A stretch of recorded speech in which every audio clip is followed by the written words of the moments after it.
ವಂದೇ ನಾರಾಯಣ. ನಮಸ್ಕಾರಗಳು ವೀಕ್ಷಕರೇ.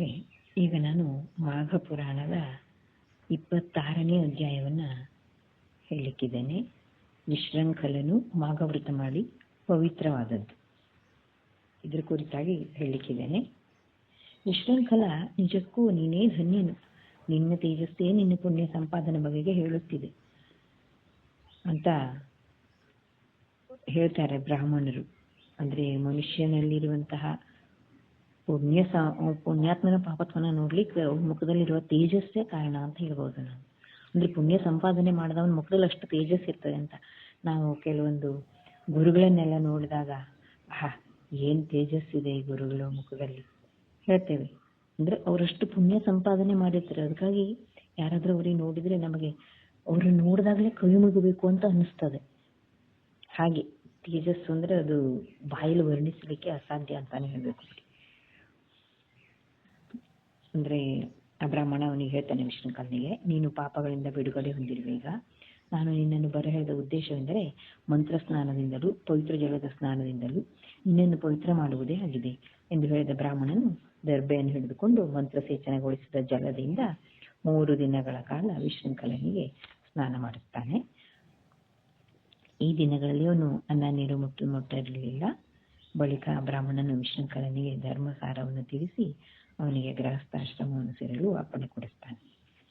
ವಿಶೃಂಖಲ, ನೀನು ಬ್ರಾಹ್ಮಣನು, ನಿತ್ಯ ಕರ್ಮವನ್ನು ಯಾವುದೇ ಕಾರಣಕ್ಕೂ ಬಿಡಬಾರದು. ಸಂಯಮಿಯಾಗಿದ್ದು ಭಗವದ್ ಆರಾಧನೆ ಮಾಡಬೇಕು. ಪರಸ್ತ್ರೀಯರಿಗೆ ಅನುರಕ್ತನಾಗಬಾರದು. ಅನ್ಯರನ್ನು ಕಂಡು ಅಸಹ್ಯ ಪಡಬಾರದು. ಆತ್ಮಸ್ತುತಿ ಮಾಡಿಕೊಳ್ಳಬಾರದು.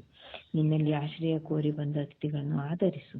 ಪಿತೃಗಳಿಗೆ ಸಲ್ಲಿಸಬೇಕಾದ ಶ್ರಾದ್ದ ಕರ್ಮಗಳ ಮೂಲಕ ಮಾಡುವಂತಾವನಾಗು. ಅಂದ್ರೆ ಬ್ರಾಹ್ಮಣನಾದವನು ಏನೇನು ಮಾಡಬಾರ್ದು, ಏನೇನು ಮಾಡಬೇಕು ಅಂತ ಆ ವಿಶೃಂಖಲನಿಗೆ ಬ್ರಾಹ್ಮಣರು ತಿಳಿಸ್ಕೊಡ್ತಾರೆ. ಧರ್ಮಶಾಸ್ತ್ರಗಳನ್ನು ಓದಿ ಜ್ಞಾನವನ್ನು ಸಂಪಾದಿಸು. ಶ್ರೀಹರಿಯನ್ನು ಪೂಜಿಸು. ಹರಿನಾಮವನ್ನು ಉಚ್ಚರಿಸುತ್ತಾ ಶ್ರೀಹರಿಯನ್ನು ತುಳಸಿ ದಳದಿಂದ ಪೂಜಿಸು. ಬಿಲ್ಲೋಪತ್ರೆಯಿಂದ ಶಂಕರನನ್ನು ಪೂಜಿಸು. 1 ದಿನವೂ ಪೂಜೆ ತಪ್ಪಿಸಬೇಡ. ಮನಸ್ಸನ್ನು ಬಿಗಿ ಹಿಡಿದು ಅರಿಷಡ್ವರ್ಗಗಳನ್ನು ಜಯಿಸು. ದಾನ ಧರ್ಮಗಳನ್ನು ಮಾಡು. ಮಾಘ ಸ್ನಾನ ತಪ್ಪಿಸಬೇಡ. ಪ್ರತಿ ಮಾಘ ಮಾಸದಲ್ಲಿ ಸೂರ್ಯೋದಯ ಕಾಲದಲ್ಲಿ ಮಾಘ ಸ್ನಾನ ಮಾಡಿ ಶ್ರೀಹರಿಯನ್ನು ಪೂಜಿಸಿ ಮಾಘ ಪುರಾಣ ಶ್ರವಣ ಮಾಡು. ಇದರಿಂದ ನಿನ್ನ ಸಮಸ್ತ ಪಾಪಗಳು ನಾಶವಾಗುತ್ತವೆ. ಮಾಘ ವ್ರತವು 106 ಅಶ್ವಮೇಧ ಯಾಗಗಳಿಗೂ ಯಜ್ಞಗಳಿಗೂ ಸಮನಾಗಿರುತ್ತವೆ. ಮಾಘಾಧಿಪತಿಯಾದ ಮಹಾದೇವನ ಸೇವೆ ಮಾಡಿ ಕಡೆಗೆ ವಿಷ್ಣು ಸಾಹಿತ್ಯವನ್ನು ಹೊಂದುವಂತೆ ಹೇಳಿ ಬೀಳ್ಕೊಟ್ಟನು. ಅಂದರೆ ಒಬ್ಬ ಬ್ರಾಹ್ಮಣನು ಹೇಗಿರಬೇಕು ಅನ್ನೋದನ್ನ ಇಲ್ಲಿ ಸೂಕ್ಷ್ಮವಾಗಿ ವಿಶೃಂಖಲನಿಗೆ ತಿಳಿಸ್ಕೊಡ್ತಾರೆ.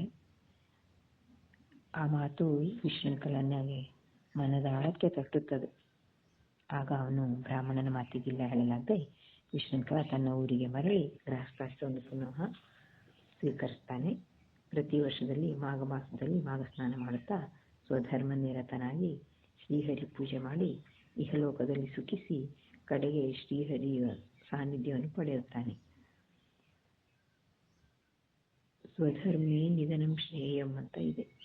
ಅಂದರೆ ನಾವು ಯಾವುದೇ ಧರ್ಮದಲ್ಲಿ ಹುಟ್ಟಿರಲಿ, ನಾವು ಹುಟ್ಟಬೇಕಾದ್ರೆ ಯಾವ ಧರ್ಮದಲ್ಲಿ ಬಂದಿದ್ದೇವೆ ಅನ್ನೋದು ನಾವು ನಿರ್ಧಾರ ಮಾಡ್ಲಿಕ್ಕೆ ಆಗೋದಿಲ್ಲ. ಸೃಷ್ಟಿಕರ್ತನೇ ನಿರ್ಧಾರ ಮಾಡಿ ಕಳಿಸೋದು. ಅವನ ಆಜ್ಞೆಯನ್ನು ನಾವು ತಪ್ಪಿ ಏನೇನೋ ಬೇರೆ ಧರ್ಮಕ್ಕೆ ಹೋಗೋದು, ಬೇರೆಯವ್ರ ಸಂಗಡ ದುರ್ಜನರ ಸಂಗಡ ಸೇರೋದು ಅಥವಾ ದುಷ್ಕೃತ್ಯಗಳನ್ನ ಮಾಡುವಂಥದ್ದು, ಹಿಂಗಿದ್ದೆಲ್ಲ ಮಾಡಿದ್ರೆ ಜಾತಿಯಿಂದ ಬ್ರಾಹ್ಮಣನಾದರೂ ಏನೂ ಪ್ರಯೋಜನ ಇಲ್ಲ.